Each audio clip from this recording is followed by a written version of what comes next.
शांति। रोज हमें भगवान टीचर बन के पढ़ाते हैं। तो आज बाबा के जो महावाक्य थे, बाबा ने कहा कि मीठे बच्चे तुम्हें एकांतवासी बनना है। एकांत का मतलब क्या होता है? एक के अंत में चले जाना, एक तरफ बैठ कर के किसी एक की याद में खो जाना। जैसे कई बार क्या होता है, हमारी लाइफ गृहस्थी लाइफ है तो हम घर में काम करते हैं तो एकांत में बैठने का समय नहीं मिलता है, लेकिन सुबह अमृत वेले हमारे पास टाइम ही टाइम होता है। और हम ये भी देखते हैं कि दुनिया में कई लोग सुबह सुबह सैर करने जाते हैं, एक्सरसाइज करते हैं। तो ऐसे वो वाले में से हम 5-10 मिनट अपने लिए ज़रूर निकालें और हम वहीं चाहे पार्क में बैठ के, चाहे अपने घर में बैठ कर के, आँखें बंद करके अपने अंदर का ध्यान करना सीखें और अपने मन के संकल्पों को चेक करें कि मेरे मन में कैसे कैसे संकल्प चलते हैं, और धीरे धीरे उन संकल्पों को पॉजिटिव बनाना सीखें। अब ये नहीं है कि मन सोचना छोड़ देगा। अगर हम मेडिटेशन में रहते हैं, मन का तो काम ही है सोचना, उसने सोचना ही सोचना है। ऐसे नहीं कि हम मेडिटेशन में बैठ गए तो संकल्प नहीं चलेंगे। संकल्प तो चलते हैं, लेकिन अच्छे संकल्प चलते हैं। जैसे मैं आत्मा शुद्ध आत्मा हूँ, मैं पवित्र आत्मा हूँ, हे भगवान सबको सुख दो। इस टाइप के हमको संकल्प अच्छे अच्छे चलाने होते हैं। लेकिन कई बार क्या होता है, कुछ लोग ये सोचते हैं कि मेडिटेशन का मतलब होता है बिल्कुल मन में संकल्प नहीं चलेंगे। उसको तो हम जैसे बिल्कुल शरीर से जब हम डिटैच हो जाते हैं, अपने आप को आत्मा समझते हैं, तब सिर्फ एक संकल्प आता है कि मैं आत्मा ज्योति बिंदु हूँ, और अंदर बिल्कुल शांत और उस परमात्मा का फिर जैसे ध्यान कर रहे हैं। इस टाइप से हमारा जो है मेडिटेशन होता है। और कई बार क्या होता है, पॉजिटिव संकल्प चलते रहते हैं, और कई बार मन जो है ऐसे महसूस करता है जैसे शरीर है ही नहीं, बिल्कुल हल्का है। तो ये धीरे धीरे जब हम रोज़ 5 मिनट से ले करके अपना अभ्यास बढ़ाएंगे, 1 घंटे तक पहुंच जाएंगे, फिर 2 घंटे तक पहुंच जाएंगे। लेकिन शुरुआत 5 मिनट से करो, 5 मिनट बैठो, तब हम एकांतवासी बन जाएंगे। एकांतवासी वही बन सकता है जिसको मन को कंट्रोल करना अच्छा लगता है, मन में पॉजिटिव विचार करने अच्छे लगते हैं। नहीं तो किसी को कहो थोड़ी देर बैठो, मेडिटेशन करो, तो वो नहीं बैठ पाते, उनका ध्यान ही नहीं टिकता है। और बाबा ने तो हमको इतनी अच्छी प्रैक्टिस करवा दी है कि हम चाहे आँखें खोल करके बैठे, चाहे बंद करके बैठे, वो ज्योति स्वरूप का ध्यान चलता ही रहता है, और उसको याद करना भी सहज लगता है। जो लोग कहते हैं मन को लगाना मुश्किल है, मन पापी है, कपटी है, चंचल है, अब ये बातें छोड़ करके मन के लिए शुभ संकल्प करो कि मैं पवित्र आत्मा हूँ, मैं श्रेष्ठ आत्मा हूँ, मैं भाग्यवान आत्मा हूँ, मैं चमकता हुआ ज्योति बिंदु सितारा हूँ, मैं सर्व का कल्याण करने वाला हूँ, मैं महर्षि हूँ। तो ऐसे जब शुभ संकल्पों में बैठते हैं तो यही मेडिटेशन है। जैसे बच्चा एक ही सब्जेक्ट में क्या क्या पढ़ता है, तो ऐसे मेडिटेशन के भी बाबा हमको बहुत कुछ समझाते हैं। देखिए यहाँ बाबा शब्द उस ईश्वर के को हम पिता मानते हैं, शिव परमात्मा को हम मानते हैं, तो शिव को ही बाबा कहते हैं। ऐसे नहीं कि कोई हमारे यहाँ अलग से बाबा बैठे हैं, तो शिव को ही, जैसे कई शाम को बाबा कहते हैं, और कई मतलब जैसे बाबा शब्द एक पिता, जैसे वो हमारा पिता है।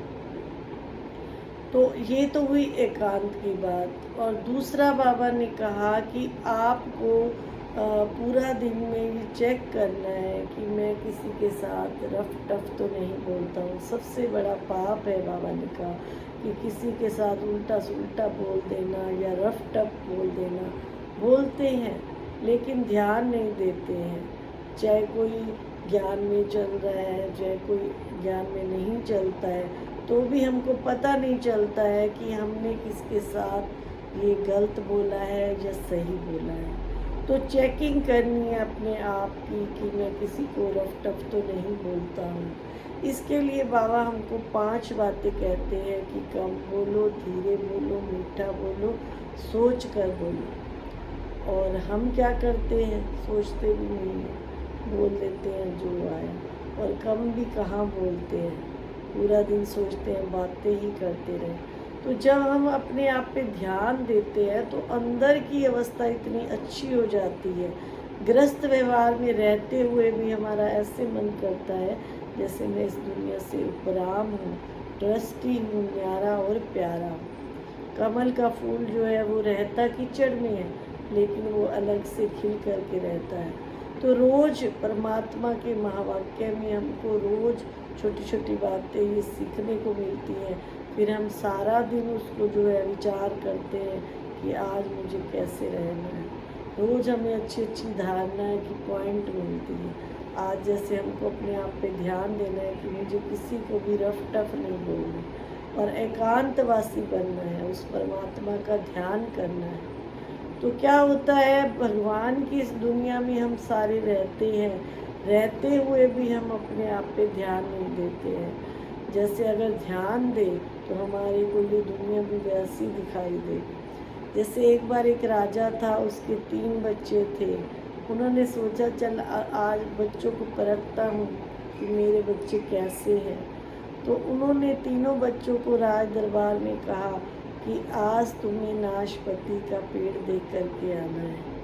उन्होंने कहा ये पिताजी क्या काम दे रहे हैं कि नाशपाती का पेड़ देख करके आना है, नाशपाती होती कैसी है हमको तो ये भी नहीं पता।